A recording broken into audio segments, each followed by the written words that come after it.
मई दिवस पर कैसरबाग स्थित गांधी भवन प्रेक्षागृह में भारतीय किसान मजदूर यूनिट सिंघानिया द्वारा प्रादेशिक अधिवेशन का आयोजन किया। राष्ट्रीय अध्यक्ष एस.के. सिंघानिया ने कहा कि उत्तर प्रदेश की राजधानी लखनऊ में पूरे प्रदेश से गरीब लोग मजदूरी करने आते हैं और सड़कों किनारे पड़े रहते हैं। यह गरीब मजदूर कभी हादसों का शिकार बनते हैं और कभी पुलिस उत्पीड़न का निवाला बन जाते हैं। सीएम योगी आदित्यनाथ से अपील करते हुए उन्होंने कहा कि योगी सरकार लखनऊ में निराश्रित मजदूरों के एक मजदूर हाउस का निर्माण करवाएं। किसानों की 8 सूत्रीय मांगों के ज्ञापन का जिक्र करते हुए राष्ट्रीय अध्यक्ष ने कहा कि जनपद गौतम बुद्ध नगर, तहसील जेवर, लखीमपुर खीरी के निघासन में किसानों का उत्पीड़न हो रहा है, जिसको लेकर ज्ञापन सौंपा जा चुका है, लेकिन अभी तक कोई कार्यवाही नहीं की गई है। उन्होंने कहा कि यदि 10 दिनों के अंदर इन स्थानों पर किसानों को न्याय नहीं मिला तो प्रदेश व्यापी आंदोलन किया जाएगा।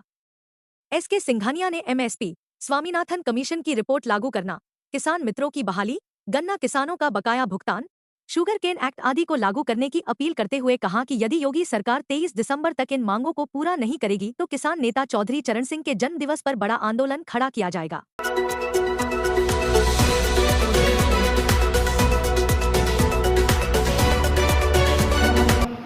आप लोग इतनी दूर से आए, आप लोगों का बहुत बहुत हार्दिक एवं अभिनंदन है।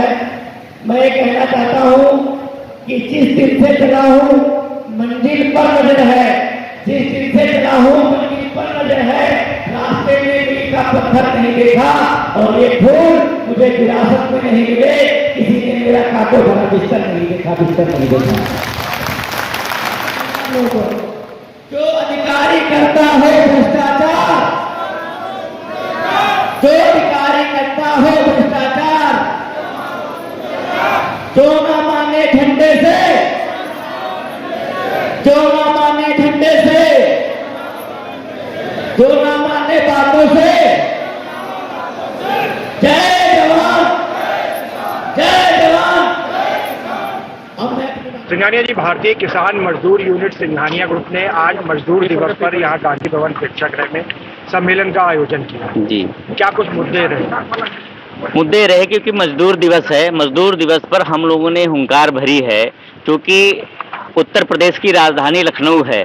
यहाँ पर विभिन्न जिलों से मजदूर लोग आते हैं और काम करते हैं, लेकिन उनके ठहरने का उचित स्थान नहीं है। वो चौराहों पर रोड के किनारे लेटते हैं, जिससे तमाम दुर्घटनाएं होती हैं। उसके अतिरिक्त क्या होता है कि पुलिस वाले चोरी में किसी मामले में उनको जेल में भेज देते हैं, जिससे तरह तरह उनकी प्रताड़ना होती है। इसलिए हम लोगों ने सरकार से मांग किया है कि उत्तर प्रदेश की राजधानी लखनऊ में एक मजदूर हाउस का निर्माण कराया जाए, जिसमें मजदूरों के रुकने की व्यवस्था हो, निःशुल्क व्यवस्था हो, जिससे उचित स्थान उनको मिल सके, वहाँ पर वो रुक सकें, जहाँ से वो अपनी मजदूरी करने के लिए जा सकें और ठहर सकें।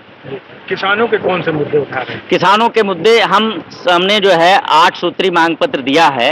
8 सूत्री मांग पत्र में पहली हमारी मांग ये है कि जनपद ग्रेटर नोएडा जो है, वहाँ के एक एडीएम है बच्चू सिंह, लैंड एक्विजिशन, भू अध्यप्त कहते हैं एडीएम उनको, जो भूमि अधिग्रहण होता है वो उन्हीं के अंदर से होता है। और वहीं पर तहसील जेवर पड़ता है, वहाँ के एसडीएम है वह प्रताप सिंह, जिन्होंने वहाँ के किसानों को जो है भूमि अधिग्रहण तो की हुई है, लेकिन उसका मूल्यांकन किए बगैर, उसका मुआवजा दिए बगैर उनकी फसलों को विरुद्ध कानूनी मतलब गैर तरीके से पलटवा दिया है, खड़ी फसलों को जुतवा दिया है, जिसके संबंध में हमारे प्रदेश अध्यक्ष संजय सोलंकी जी के नेतृत्व में ग्रेटर नोएडा में एक ज्ञापन दिया गया था, जिसमें बताया गया था, लेकिन अभी तक उसमें कोई कार्रवाई नहीं हुई है। हमने आज भी ज्ञापन दिया है, अगर कोई कार्रवाई नहीं होगी तो निश्चित तौर पर एक बड़ा आंदोलन हम लोग करने के लिए विचार विमर्श कर रहे हैं। और कौन कौन सी मांगे हैं? और मांगे हैं कि एमएसपी पे कानून बनना चाहिए, न्यूनतम समर्थन मूल्य लागू होना चाहिए, और साथ में एक जनपद लखीमपुर खीरी का प्रकरण आया हुआ है, वहाँ तहसील निघासन पड़ती है, वहाँ की एक महिला लेखपाल, चूंकि महिला है तो महिलाओं को लेकर ज़्यादा उनसे उस तरीके से बात नहीं की जा सकती है, लगातार घूसखोर है, उसके विरुद्ध भी वहाँ पर जो है 18 अप्रैल को एक ज्ञापन तहसील एसडीएम साहब को दिया गया था, लेकिन अभी तक कोई कार्रवाई नहीं हुई है। उस पर भी कार्रवाई की जाए, नहीं तो हम लोग उग्र प्रदर्शन करने के लिए बाध्य होंगे। साथ में किसान हितों के लिए जो स्वामीनाथन आयोग की एक रिपोर्ट आयोग बना था, उनकी जो है स्वामीनाथन आयोग की रिपोर्ट को लागू किया जाए और केंद्र व राज्य स्तर पर किसान आयोग का गठन किया जाए, जिससे किसानों की समस्याओं का समाधान हो सके। साथ ही किसान मित्र जो जैसे पंचायत मित्र हैं, किसान मित्र, उसी तरह के किसान मित्र जो बनाए गए थे, उनकी बहाली की जाए, क्योंकि जबकि किसान मित्र नहीं है, जिस कारण किसानों की उनकी योजनाओं के बारे में उनका लाभ नहीं पहुंच पाता है। सरकार द्वारा जो योजनाएं चलाई जा रही हैं वो बिचौलिए खा जाते हैं, क्योंकि किसान मित्र होते हैं तो बताते हैं किसानों को, प्रचार प्रसार करते हैं। इसलिए किसान मित्रों की बहाली की जाए। इससे संबंधित ये मांग की सरकार से जी, कितने दिन में साल में नहीं होगा तो आप लोग धरना करेंगे? देखिए, उनमें मांगों का तो कुछ त्वरित निस्तारण वाली हैं। जो 2 मांगे हैं गौतम बुद्ध नगर की और ये तहसील निघासन की, ये नहीं अगर समस्याओं का समाधान होता है 10 दिन के अंदर, तो 10 दिन के बाद हम लोग एक बड़ी रणनीति बनाएंगे और विधानसभा का घेराव करने का काम करेंगे। और उसके अतिरिक्त जो मांगे हैं उसमें समय लगेगा, उसके लिए भी हम समय दे रहे हैं कि 23 दिसंबर को हम बृहद आंदोलन करेंगे। 23 दिसंबर को, चूंकि चौधरी चरण सिंह जी का जो है जन्मदिन मनाया जाता है और वो किसानों के मसीहा माने गए हैं, उन्हीं के आदर्शों के अनुसार हम लोग चल रहे हैं। आज इस अधिवेशन में कहाँ से लोग आए हुए हैं? नेतागिरी प्रदेश से खत्म हो गई है, सीधा एडमिनिस्ट्रेशन का शासन है। हाँ बिल्कुल, नेतागिरी लोगों की खत्म ही कर दी, नेतागिरी लोगों की खत्म कर दी ना, तभी तो किसानों का कुछ हो नहीं रहा।